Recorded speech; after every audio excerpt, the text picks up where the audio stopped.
جو اس پر سیدہ کو غضبناک کہتے ہیں، غلط بات ایک لمحے کو ہو سکتی ہے، کیونکہ اہل سنت کے عقیدہ میں بتقاضۂ بشریت غصہ وہ بھی کر سکتی ہیں، کیونکہ اہل سنت کے عقیدہ میں بتقاضۂ بشریت غصہ وہ بھی کر سکتی ہیں۔ سیدہ نے جا کے مانگا ہی نہیں اللہ، اور اس پہ غضب فرمایا ہی نہیں، حجران کا مطلب ہی کوئی نہیں، اور اس پہ غضب فرمایا ہی نہیں، حجران کا مطلب ہی کوئی نہیں۔ اجزائے نبوت اگر کسی وقت بتقاضۂ بشریت اقرب سے قرب کی منزل پر آتے ہیں تو رب تعالیٰ فرماتا ہے جب وہ تیرے ہیں، تیری وجہ سے ان کا ایک لمحے کو تقاضۂ بشریت کا شکار ہو جانا بھی معاف کر دیا۔ تو رب تعالیٰ فرماتا ہے جب وہ تیرے ہیں، تیری وجہ سے ان کا ایک لمحے کو تقاضۂ بشریت کا شکار ہو جانا بھی معاف کر دیا۔ حضور کا نہیں، حضور کے اعزاء کا، حضور کا نہیں، حضور کے اعزاء کا۔ شاہ صاحب نے جو تقریر کی لیغفر لک اللہ ما تقدم من ذنبک، اور اس ذنب کو منسوب کیا سیدہ طیبہ طاہرہ رضی اللہ تعالی عنہا کے بتقاضۂ بشریت غصے کا شکار ہونے سے، تو یہ قول اہل بیت کے لحاظ سے یہ باقاعدہ موجود ہے۔ ذنبکا سے مراد اہل بیت کرام کی لغزشیں ہیں۔ اعلی حضرت کو کیا کہیں گے آپ لوگ کہ امام احمد رضا بھی معاذ اللہ اہل بیت کے ادب سے خالی تھے؟ شاہ صاحب رجوع کرتے ہیں تو اعلی حضرت کی عبارت پر کیا فتویٰ آئے گا؟ اعلی حضرت کے بارے میں کیا قول کریں گے؟ اپنے فتووں کی روشنی میں اپنے آپ کو ہی دیکھیں۔ آج لفظ خطا پر اتنے بڑے فتوے ہیں تو ذنبکا میں جو ذنب کی نسبت کی تھی اس پر کیا فتوے ہو سکتے ہیں؟ ہمیں سچ سچ بتا دیں کہ اس وقت آپ پکے مومن تھے یا امام جلالی کے بغض میں آ کر پکے مومن ہو گئے ہیں؟ بسم اللہ الرحمن الرحیم۔ الحمد للہ الذی کبر الاصاخر بموت الاکابر والصلاة والسلام علی سید الانبیاء المعصومین وعلی آلہ واصحابہ المحفوظین۔ حضرات گرامی، ہم بار بار اپنے بیانات کے اندر قبلہ شاہ صاحب کو دعوت اصلاح پیش کر رہے ہیں اور بار بار عقیدہ اہل سنت پر آنے کی دعوت پیش کر رہے ہیں، لیکن افسوس کہ ہماری باتوں کا ان کے پاس کوئی جواب تو نہیں ہوتا، اور جس انداز سے وہ مجھے جواب دیتے ہیں، کبھی گالیاں، کبھی طعنے، کبھی کچھ، وہ سب حضرات نے سن لیا کہ اذا یئس الانسان طال لسان، کہ انسان جب مایوس ہو جائے تو زبان تو پھر لمبی ہو ہی جاتی ہے۔ تو یہ عقیدہ اہل سنت کہ انبیاء کے بعد کوئی بھی معصوم نہیں ہے، اور پیر مہر علی شاہ صاحب کی عبارت، اس کا بھی مفہوم جو بیان کیا گیا، ایک زمانہ تھا کہ قبلہ شاہ صاحب بھی یہی بیان کیا کرتے تھے، ان کے اپنے الفاظ بھی وہی ہوتے تھے۔ ظاہر ہے اگرچہ مجھے اس پر طعنہ ملتا ہے، لیکن میں تسلیم کرتا ہوں کہ میری اتنی عمر نہیں ہوگی جتنی عمر شاہ صاحب کی خطابت کی ہے، اور ان کی کئی تقریریں ہم سننے کے لیے سفر کرتے تھے اور عقیدہ اہل سنت سنتے تھے۔ تو یہ اس زمانے میں خود شاہ صاحب عقیدہ اہل سنت بھرپور انداز سے بیان کرتے تھے اور لوگوں کو سمجھاتے تھے اور نصیحتیں کرتے تھے کہ میرا بھی یہ بیان، یہ ریکارڈ رکھ کر اچھی طرح سننا، سمجھنا، عقیدہ اہل سنت تمہیں سمجھ لگ جائے گا۔ آج اسی طرح کا ایک بیان حضور داتا علی حجویری کے عرس پر 2017 میں جو شاہ صاحب نے بیان کیا، انہی احادیث کو لے کر، جن احادیث کو آج شاہ صاحب نے موضوع سخن بنایا ہوا ہے، 2017 میں کیا بیان کرتے تھے، یہ ایک دفعہ غور سے سماعت کریں۔ خاتون جنت کی نظر میں ایک فدق کیا کروڑوں فدق ہو تو مکھی کے پر کی حیثیت نہیں رکھتے، اس وجہ سے سیدہ صدیق سے ناراض نہیں رہتے۔ آپ کو سمجھ بھی آئے تو بڑی بات ہے، آپ چونکہ بہت سادہ سننے والے ہو، ذرا زور سے کہو سبحان اللہ۔ اس بات کا تتمہ کر رہا ہوں کہ جو اس پر سیدہ کو غضبناک کہتے ہیں، غلط بات ایک لمحے کو ہو سکتی ہے، کیونکہ اہل سنت کے عقیدہ میں بتقاضۂ بشریت غصہ وہ بھی کر سکتی ہیں، لیکن ایک لمحہ کیوں کہ دوسرے ہی لمحہ ہدیہ رسول سیرت رسول اشباہ پر غالب آتی ہے، اور اگر صاحبان علم اس پر توجہ کریں تو فطرت کے اتحاد کی بنیاد پر یہ جو کہا گیا نا کہ یغفر لک اللہ ما تقدم من ذنبک وما تأخر، اس کی ایک یہ بھی تعریف ہے کہ اجزائے نبوت اگر کسی وقت بتقاضۂ بشریت اقرب سے قرب کی منزل پر آتے ہیں تو رب تعالیٰ فرماتا ہے جب وہ تیرے ہیں، تیری وجہ سے ان کا ایک لمحے کو تقاضۂ بشریت کا شکار ہو جانا بھی معاف کر دیا۔ تو رب تعالیٰ فرماتا ہے جب وہ تیرے ہیں، تیری وجہ سے ان کا ایک لمحے کو تقاضۂ بشریت کا شکار ہو جانا بھی معاف کر دیا۔ حضور کا نہیں، حضور کے اعضاء کا، حضور کا نہیں، حضور کے اعضاء کا۔ اب آپ کی طرف متوجہ اس لیے نہیں ہوتا کہ میں تو سبق داتا صاحب کو بھی سنا رہا ہوں، داتا صاحب کے نائبین بیٹھے ہیں ان کو بھی عرض کر رہا ہوں، سبق پیش کر رہا ہوں میں، اور آپ سے یہ کہتا ہوں کہ اس کو پھر سننا، اگر کہیں ریکارڈنگ ملی تو اس میں سے وہ مسئلے بھی ملیں گے جو 70 سال کے بڑے بڑے مجتہد نام رکھانے والوں سے حل نہیں ہوتے۔ تو یہ ہے شاہ صاحب کا انداز۔ شاہ صاحب اپنی اس تقریر میں خود فرما گئے کہ سیدہ طیبہ طاہرہ رضی اللہ تعالی عنہا آپ بتقاضۂ بشریت ایک لمحہ کے لیے غصہ فرما سکتی ہیں، ہجران ہو سکتا ہے۔ تو یہ اس زمانے کی بات تھی، اور آج اس ماحول میں تو ہجران اور غصہ اور ساری احادیث کا ہی سرے سے انکار فرما دیا اور کہا یہ احادیث ہی نہیں ہے۔ ہم نے گھڑی ہے، اللہ سیدہ نے جا کے مانگا ہی نہیں، اللہ، اور اس میں غضب فرمایا ہی نہیں، ہجران کا مطلب ہی کوئی نہیں، اور اس میں غضب فرمایا ہی نہیں، ہجران کا مطلب ہی کوئی نہیں۔ خاتون جنت غصہ کرتی ہیں بتقاضۂ بشریت لمحہ بھر کا، اس کا ہمیں انکار نہیں، مگر اس کو دل میں پالے، یہ اشباہ بالرسول کی شان نہیں۔ خاتون جنت غصہ کرتی ہیں بتقاضۂ بشریت لمحہ بھر کا، اس کا ہمیں انکار نہیں، مگر اس کو دل میں پالے، یہ اشباہ بالرسول کی شان نہیں۔ تو یہ ایک اتنا بڑا کھلا تضاد وہ لے کر آئے اپنی ذات کے اندر ہی، اور اس کے بعد ایک جملہ جو بڑا ہی اہم ہے،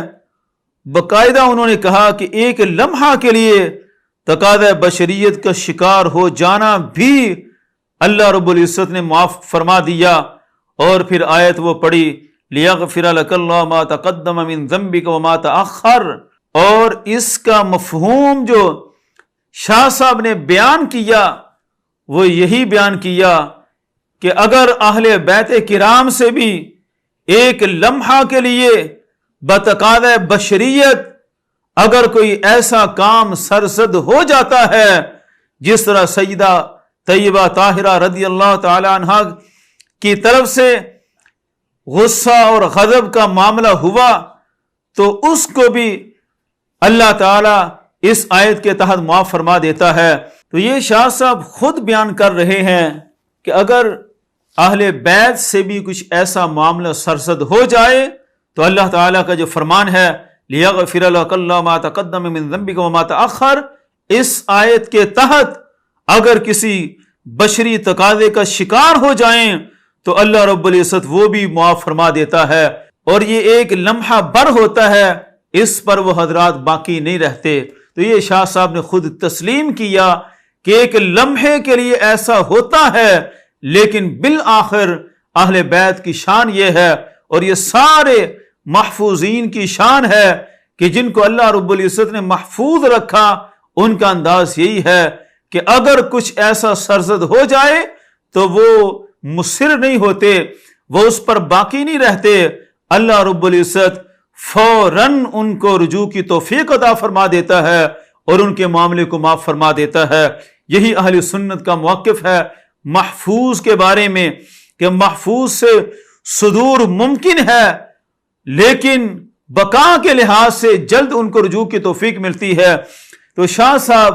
یہ اہل سنت کا موقف ہم بچوں کو کسی زمانے میں سمجھاتے تھے کہ اہل سنت کا عقیدہ یہ ہے۔ اب میں اگلی بات بھی ذرا کرتا چلوں، یہ بھی ایک بڑا مسئلہ ہے لوگوں کو کہ عقیدہ اہل سنت بیان کرتے ہیں، پھر ماحول سے ڈرتے ہوئے اور اپنے مفادات کی خاطر فوراً پھر بھی جاتے ہیں کہ شاہ صاحب اب جلد کہیں کہ جناب وہ 2017 کی میری تقریر جو تھی اس سے میں نے رجوع کر لیا۔ اس پر بھی میں آج وہ حوالہ دکھانا چاہتا ہوں جو ہمارا ارادہ نہیں تھا کہ اتنی جلدی وہ دکھایا جائے۔ شاہ صاحب نے جو تقریر کی لیغفر لک اللہ ما تقدم من ذنبک، اور اس ذنب کو منسوب کیا سیدہ طیبہ طاہرہ رضی اللہ تعالی عنہا کے بتقاضۂ بشریت غصے کا شکار ہونے سے، تو یہ شاہ صاحب کا قول ہے کہ وہ معاملہ بھی اس آیت کے تحت معاف ہوا، لہذا پہلے تو تسلیم کرنا پڑے گا کہ وہ ذنب تھا اور اس کے بعد وہ ذنب کی معافی ہوئی، اور ذنب کا سیدھا سیدھا معنی گناہ ہے۔ تو شاہ صاحب سیدہ طیبہ طاہرہ رضی اللہ تعالی عنہا کے غاضبت اور ہجران والے عمل کو لفظ ذنب کے تحت لاتے ہوئے معافی کا وہ قول پیش کر رہے تھے۔ تو یہ قول اہل بیت کے لحاظ سے یہ باقاعدہ موجود ہے۔ اعلی حضرت امام اہل سنت کا فتاوی رضویہ آج پھر میرے سامنے ہے، یہ جلد نمبر 29 صفحہ نمبر 401 پر یہ دیکھ سکتے ہیں۔ اعلی حضرت فرماتے ہیں تو ذنبکا سے مراد اہل بیت کرام کی لغزشیں ہیں، یہ ہے اعلی حضرت کا قول، اہل بیت کی لغزشیں۔ آج اس ماحول میں لفظ خطا کو جتنا بڑا بنا دیا گیا، اعلی حضرت کو کیا کہیں گے آپ لوگ جو لفظ خطا کو کہتے ہیں کہ گستاخی ہو گئی، حالانکہ لفظ خطا یہ خطا اجتہادی تھا، اور خطا اجتہادی اس میں کسی طرح کی معصیت کی کوئی گنجائش نہیں ہے، لفظ جو لغزشیں ہے اس سے کہیں بڑھ کر ہے۔ اب کوئی فتویٰ لگا سکتا ہے کہ امام احمد رضا بھی معاذ اللہ اہل بیت کے ادب سے خالی تھے؟ امام جلالی اسی لیے ڈٹ گئے تھے کہ اگر اس سے پیچھے ہٹ گئے تو 14 صدیوں کا علمی سرمایہ سارے کا سارا مشکوک ہو جائے گا، کوئی بھی محفوظ نہیں رہے گا فتوے سے۔ امام جلالی نے ساری گالیاں، سارے فتوے اپنی ذات پر برداشت کیے ہیں اور اپنے اسلاف اور مشائخ کا دفاع کیا ہے۔ اب سب حضرات کو میری دعوت ہے، فتاوی رضویہ کھولیں، جلد نمبر 29 401 نمبر صفحہ، اعلی حضرت بیان کر رہے ہیں، اور یہی مفہوم پیر سید عرفان شاہ صاحب کسی زمانے میں بیان کیا کرتے تھے۔ 2017 کی تقریر میں انہوں نے بھی اعلی حضرت کی اسی موقف کو پیش کیا، اور یہ میں نے اس لیے دکھا دیا کہ شاہ صاحب اب رجوع کی طرف نہ آ جائیں، جس طرح طیب نقشبندی وہ بڑی جلدی ایک اپنی بات سے پھر گیا کہ میں لکھے ہوئے کو بھی مٹا دوں گا، میں ایڈیشن بدل دوں گا، ایسے نہیں ہوتا۔ شاہ صاحب رجوع کرتے ہیں تو اعلی حضرت کی عبارت پر کیا فتویٰ آئے گا،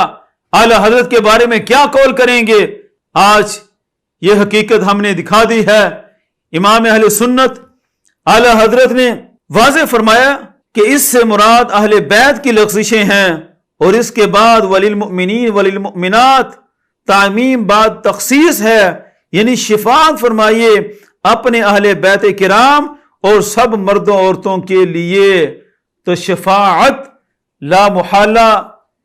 کسی لغزش پر ہوتی ہے، نیکی پر نہیں ہوتی،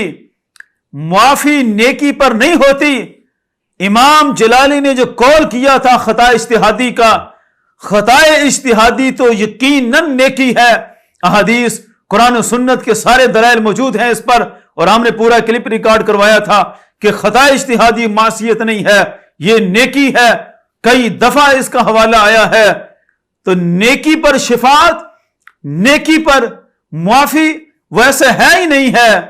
یہاں شفاعت اور لغزشیں یہ اس سے بڑا لفظ ہے۔ اب یہ ایک حوالہ ہے ہمارے مشائخ اسلاف جن کو آپ تسلیم کرتے ہیں، ابھی میں سارے دکھانا نہیں چاہتا، وقت آنے پر وہ بھی دکھائیں گے کہ انہوں نے باقاعدہ اہل بیت کرام کا نام لے کر ذکر کیا کہ فلاں فلاں ہستی سے یہ لغزش ہوئی ہے، اور اللہ تعالیٰ نے یہی اس آیت کے تحت سب لغزشوں کو معاف فرما دیا۔ اعلیٰ حضرت نے مطلقاً ذکر کیا کہ جو لغزشیں ہوئیں وہ اللہ تعالیٰ معاف فرما دیتا ہے۔ تو بعض دوسرے حضرات نے، وہ بھی ہمارے اہل سنت کے اسلاف ہیں، انہوں نے باقاعدہ وہ لغزش گنوا دی ہے کہ یہ وہ لغزش تھی اہل بیت سے جو ہوئی، تو اس کو بھی اللہ تعالیٰ نے معاف فرما دیا۔ تو یہ موقف ہے اہل سنت کا، آپ اس سے پھر نہیں سکتے۔ اپنی ذات میں جھانک کر ذرا دیکھیں کہ اپنے فتووں کی روشنی میں اپنے آپ کو ہی دیکھیں۔ آج لفظ خطا پر اتنے بڑے فتوے ہیں، تو زمبیکا میں جو زمب کی نسبت کی تھی تو اس پر کیا فتوے ہو سکتے ہیں؟ لیکن حقیقت یہ ہے کہ اہل سنت کا عقیدہ نظریہ یہی تھا جو آپ بیان کرتے آئے ہیں۔ اس لیے ہمیں سچ سچ بتا دیں کہ اس وقت آپ پکے مومن تھے